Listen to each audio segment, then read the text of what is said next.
Movie की शुरुआत में हम रिचर्ड को देखते हैं जो अमेरिका से थाईलैंड आया है ताकि उसे लाइफ में कुछ एक्साइटमेंट मिल सके, और उसे वो एक्साइटमेंट मिलने ही वाली थी जब उसने फ्रांसवा नाम की लड़की को देखा। लेकिन उसके बॉयफ्रेंड एलिट को देखने के बाद रिचर्ड के अरमा आंसुओं में बह गए, और ये दुख क्या कम था जब उसे पूरी रात फ्रांसवा और एलिट की योगा करने की आवाजें भी सुननी पड़ रही है। इसके बाद डेफी नाम का बंदा रिचर्ड के रूम में झांकने लगा। वो भी योगा की आवाज की वजह से सो नहीं पा रहा था। उसने रिचर्ड को एक आइलैंड के बारे में बताया जो कि किसी जन्नत से कम नहीं था।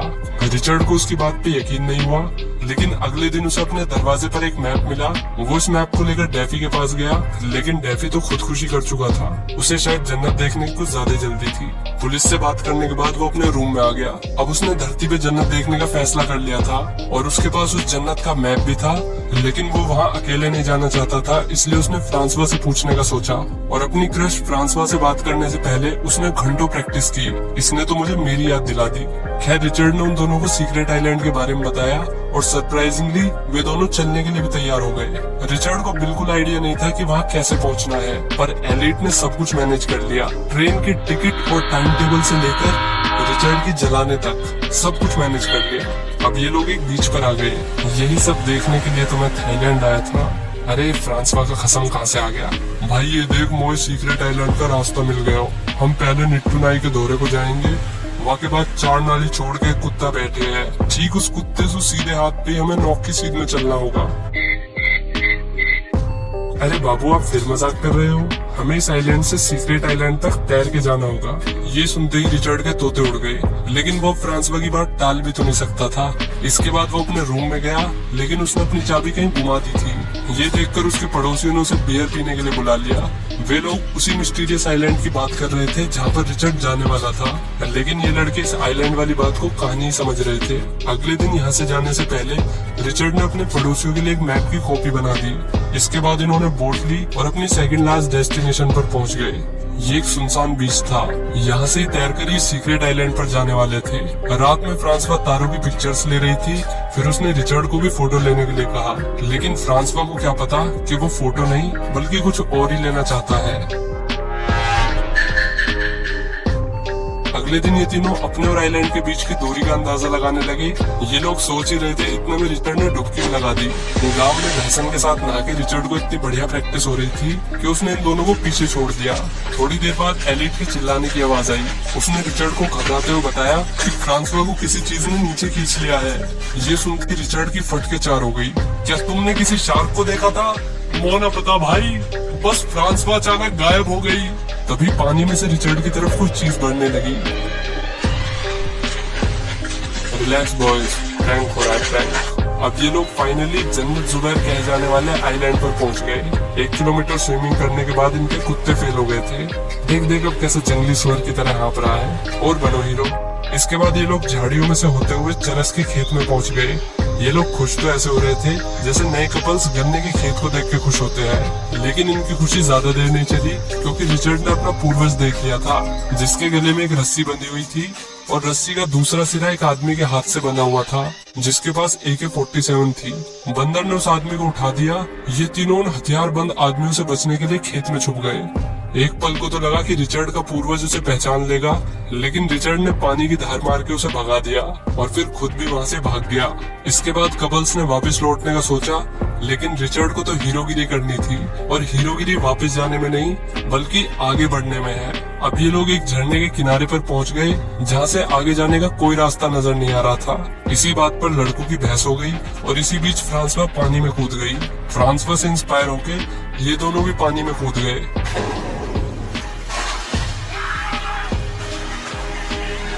साले शांति से हगने भी नहीं देते। क्या बे कलवे, खाली क्यों पीट रहा है? छुट्टे नहीं है मेरे पास। वैसे कलवा इनसे पैसे मांगने नहीं बल्कि इन्हें अपने साथ ले जाने आया था। इन्होंने सोचा यह लोग गुफा वगैरह में रहते होंगे, लेकिन यहाँ तो मामला बिल्कुल अलग था। यहाँ तो इन्होंने पूरी कम्युनिटी बसाई हुई थी, जिसकी लीडर थी सैल। सैल ने इनसे पूछा कि ये लोग यहाँ पर कैसे आए। रिचर्ड ने डेफी के बारे में बताया, और ये भी बताया कि डेफी अब मर चुका है। दरअसल डेफी भी इनकी कम्युनिटी का हिस्सा था, लेकिन एक टाइम पर उसका दिमाग खराब हो गया और वो यहाँ से चला गया। सैल ने उनसे पूछा कि उन्होंने इस आइलैंड के बारे में किसी और को तो नहीं बताया। तीनों ने मना कर दिया। हालांकि रिचर्ड बकायदा अपने पीछे एक मैप छोड़ के आया था। सेल ने इनकी बात मान ली और फिर डैफी का दिया हुआ मैप जला दिया। इसके बाद इन तीनों को बीच पे ले जाया गया, जो कि वाकई में बहुत खूबसूरत थी। ये लोग फाइनली अपनी मंजिल पर पहुंचकर बहुत खुश थे। रिचर्ड जो एक्साइटमेंट अपनी लाइफ में चाहता था, शायद उसे अब वो मिल गई। अगले दिन सेल ने उन्हें बताया कि वे लोग खुद अपना खाना उगाते हैं और अपने घर भी खुद ही बनाते हैं। वे लोग असलियत में आत्मनिर्भर थे, ना कि सिर्फ कहने के लिए। बस उन्हें कभी कभी वापस शहर जाना पड़ता था मैगी लाने के लिए, because Maggi is a drug. ये लोग यहाँ पे फिशिंग करते थे, बीच पे वॉलीबॉल खेलते थे और सबसे बेस्ट चीज क्रिकेट खेलते थे, बिकॉज जहाँ बैट बॉल खेलने को मिल जाए वही जगह जन्नत है अपने लिए। तो यहाँ रिचर्ड को सब अच्छे लगे, सिवाय सेल के बॉयफ्रेंड बग्स को छोड़ के, क्योंकि बग्स हर टाइम रिचर्ड की तफरी काटता रहता था। यहाँ पे एक ट्रेडिशन भी था कि जो यहाँ पे लास्ट में आएगा उसे अपने से पहले आए हुए बंदे या बंदी से टैटू बनवाना होगा। ये जगह सही में जन्नत ही थी, पर रिचर्ड तो किसी और जन्नत के बारे में ही सोच रहा था। एक दिन जब रिचर्ड अपनी क्रश फ्रांसवा को निहार रहा होता है, तभी कलवे ने आके उसे वो सारे कारण बता दिए जिनकी वजह से फ्रांसवा कभी उसकी नहीं हो सकती। अबे शक्ल अच्छी नहीं, कम से कम बात तो अच्छी कर। थोड़ी देर बाद उनमें से एक बंदा डेंटिस्ट के पास जाने की जिद करने लगा, लेकिन सेल ने उसे मना कर दिया और फिर उसका इलाज यहीं हो गया। उसी रात फ्रांस पर रिचर्ड को लेकर बीच पर आ गई। उसने रिचर्ड को बताया कि वो भी उसे लाइक करती है, पर कहने से डरती है क्योंकि वो ऑलरेडी एलिट के साथ रिलेशन में थी। इसके बाद ये दोनों स्विमिंग करते हैं और फिर वही करते हैं जो एलिट को बिल्कुल अच्छा नहीं लगेगा। अगले दिन एलिट ने रिचर्ड से फ्रांसवा और उसके रिलेशन के बारे में पूछा।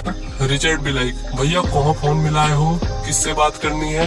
लेकिन रिचर्ड की ये चालाकी नहीं चली, क्योंकि कम्युनिटी में सब लोग जानते थे कि उसका और फ्रांसवा का चक्कर चल रहा है। हालांकि एलिट देव मानुस है, उसने वादा किया कि वो उन दोनों के बीच कभी नहीं आएगा, एज लॉन्ग एज फ्रांसवा खुश है। थैंक गॉड ये देव इस देव की तरह नहीं है। By the way, Ram plus Dev is equal to Ramdev and Anjali become Patanjali. That's how Patanjali हमारे जीवन में आया। एक दिन यहाँ तगड़ी बारिश हो रही थी।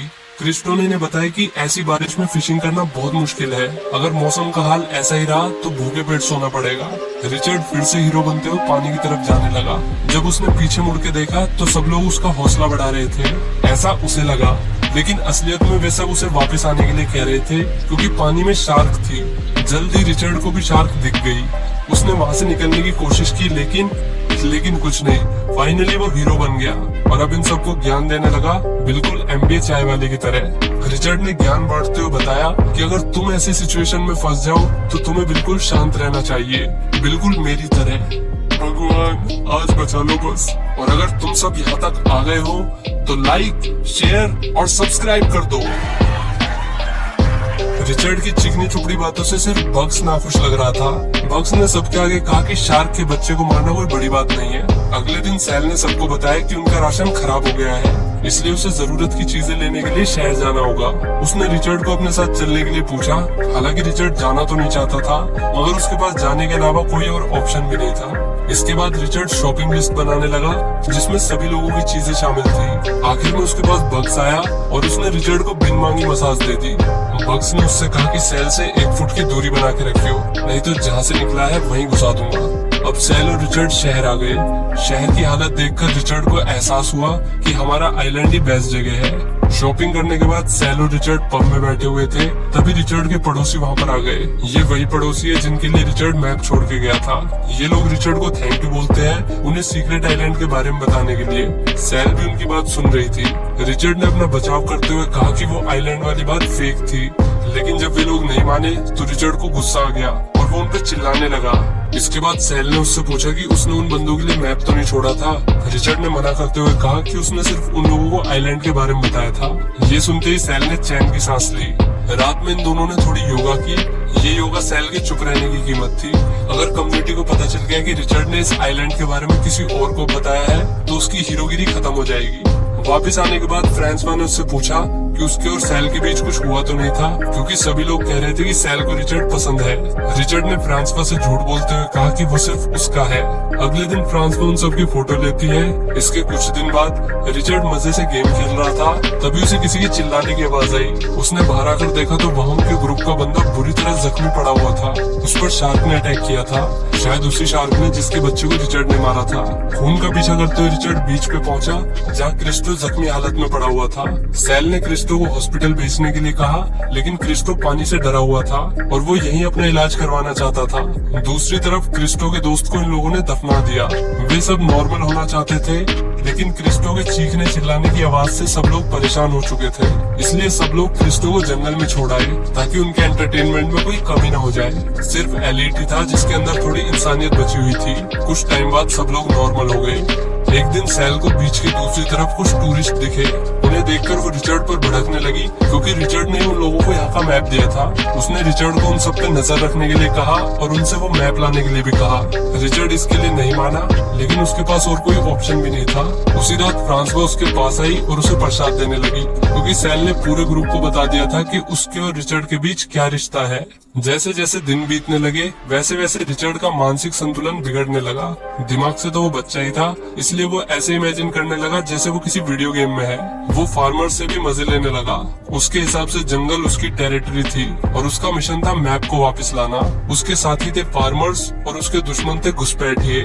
धीरे धीरे उसका दिमाग और खराब होने लगा और उसे डैफी भी दिखने लगा। एक दिन कलवा उसके पास आया और उसको मोटिवेट करके चला गया। अब रिचर्ड ने जंगल में जाल बिछाए और फिर फार्मर्स के एरिया में घुसकर उनके हथियार छेड़ने लगा। उसने एक फार्मर का गमछा लेकर अपने सिर पर बांध दिया। रिचर्ड घुसपैठियों पर नजर गड़ाए हुए था। वे लोग जल्दी चरस के खेत में पहुंच गए। उन्हें लगा कि यही जन्नत है। इसी खुशी में वे नाचने लगे, जिससे फार्मर्स वहां पर आ गए। फार्मर्स को देखते ही उनकी फट गई और फिर वे वापस जाने के लिए कहने लगे। जब उनकी बात का फार्मर्स ने कोई जवाब नहीं दिया तो वे फार्मर्स को पैसे दिखाने लगे, लेकिन उसका भी कोई फायदा नहीं हुआ। हड़बड़ाहट में फार्मर से गोली चल गई, जिसके बाद भगदड़ मच गई और सब मारे गए सिवाय एक लड़की के। लेकिन रिचर्ड उस लड़की के रास्ते में आ गया और वो लड़की भी मारी गई। उस लड़की की मौत से रिचर्ड वापस अपनी वीडियो गेम की दुनिया से रियलिटी की दुनिया में आया। एक फार्मर उसका पीछा करने लगा, लेकिन वो रिचर्ड के बनाए हुए जाल में फंस गया। इधर रिचर्ड झरने से कूदकर वापस कैंप में पहुंच गया, जहां पार्टी चल रही थी। उसने फ्रांसवा को दबोचकर समझाने की कोशिश की कि उन्हें यहाँ से तुरंत निकलना होगा। इसके बाद वे एलिट के पास टेंट में आ गए। वे तीनों जाने के लिए तैयार थे, लेकिन एलिट क्रिस्टो को इस हाल में नहीं छोड़ सकता था। रिचर्ड ने उन दोनों को बोट पर उसका इंतजार करने के लिए कहा। वे दोनों भाग गए और रिचर्ड क्रिस्टो के साथ रुक गया। ना चाहते हुए भी उसे क्रिस्टो को मारना पड़ा ताकि वो यहाँ से भाग सके। जैसे ही वो टेंट से बाहर निकला, उस पर किसी ने हमला कर दिया। पार्टी अब खत्म हो चुकी थी। सीनियर फार्मर ने उन्हें बताया कि उनकी वजह से यहाँ नए नए लोग आ रहे हैं, जबकि उन्होंने वादा किया था कि यहाँ कोई नहीं आएगा। फार्मर ने उन सबको इसी वक्त यहाँ से जाने के लिए कहा, लेकिन सैल इसके लिए तैयार नहीं थी। रिचर्ड ने उसे समझाने की कोशिश की कि यहाँ से जाना ही ठीक रहेगा, जिसके बाद सैल उस पर भड़कने लगी और उसने सबको बता दिया कि रिचर्ड यहाँ नए लोगों के आने के लिए जिम्मेदार है। इसके बाद फार्मर ने रिचर्ड के खिलाफ फतवा जारी कर दिया। उसने सैल को गन दी जिसमें सिर्फ एक बुलेट थी। अगर उसने रिचर्ड को मार दिया तो वो यहाँ रह सकती है। रिचर्ड ने पहले तो अपनी जान की भीख मांगी, लेकिन जब उससे बात नहीं बनी तो उसने कहा कि इस बार सब लोग तुम्हें देख रहे हैं सैल। इस बार सबको पता चल जाएगा कि इस जन्नत में रहने की असली कीमत क्या है। बावजूद इसके सैल ने ट्रिगर दबा दिया। रिचर्ड की किस्मत अच्छी थी और वो बच गया, और इसके साथ ही कम्युनिटी के सभी मेंबर्स यहाँ से जाने लगे। सैल को छोड़कर सभी लोग यहाँ से निकल गए। इसके बाद रिचर्ड एक कैफे में बैठा होता है, जहाँ उसे आइलैंड की ग्रुप फोटो मिलती है जो फ्रांसवा ने उसे भेजी थी। जन्नत कोई जगह नहीं है जहाँ आप जाते हो, बल्कि जन्नत तो वे पल है जिनमें आप पूरी तरह से खुश होते हो। इसलिए जन्नत कहीं भी हो सकती है, क्या पता ये वीडियो देखते हुए भी। सो वीडियो पर लाइक और कमेंट करके बताओ कि तुम